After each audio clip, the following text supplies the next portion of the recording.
Lastly, is London on the verge of Islamophobia? No, no, listen, I speak as someone who's a practicing Muslim. There is nowhere else in the world I would like to live or raise my family. Nick Ferrari left speechless during heated exchange with Sadiq Khan. Okay, you're not going to believe this one. In the middle of what was supposed to be a straightforward interview, things spiraled fast. Nick Ferrari, one of Britain's sharpest radio hosts, found himself completely stunned. Why? Because Sadiq Khan, the mayor of London, was suddenly at the center of one of the most fiery on-air confrontations we've seen in months. The moment was tense, unpredictable, and packed with political fallout. And now, it's not just a clip.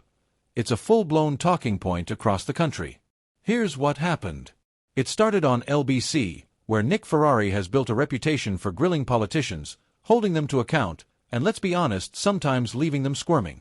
This time, the spotlight was on Sadiq Khan, who's been under pressure over London's rising crime concerns, transport issues, and of course, the heated debate around free speech and protests.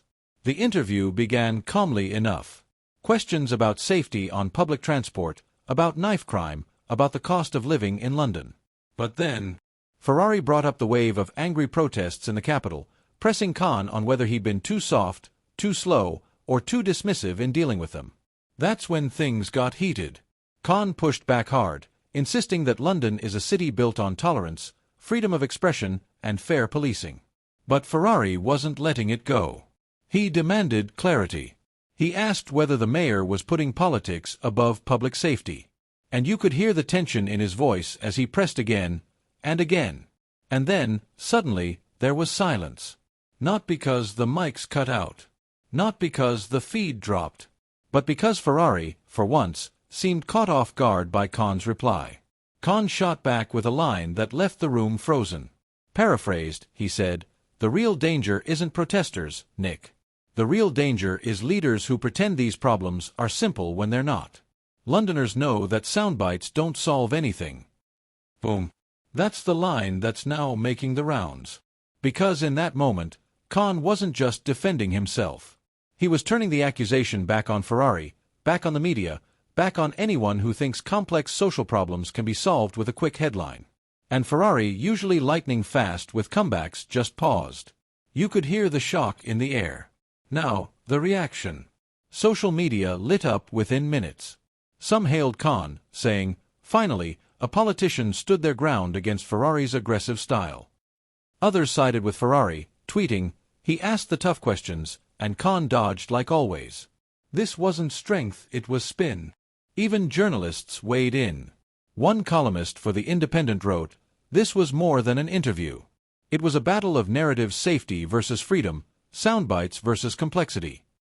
And inside City Hall? Reports suggest Khan's aides were quick to frame this as a win, briefing supporters that the mayor had shown leadership under pressure. But let's not miss the bigger picture here. This exchange isn't just about two men arguing in a studio. It's about what kind of leadership London wants. On one side, you've got Ferrari speaking for those who are angry, frustrated, demanding simple answers and decisive action. On the other, you've got Khan insisting that governing a city of nearly 9 million people isn't simple, it's complicated, messy, and full of trade-offs. And that's why this clash matters. It's not just personality. It's philosophy. Do we want leaders who give quick fixes that sound good on air? Or do we want leaders who admit the problems are deeper, harder, and sometimes without easy solutions?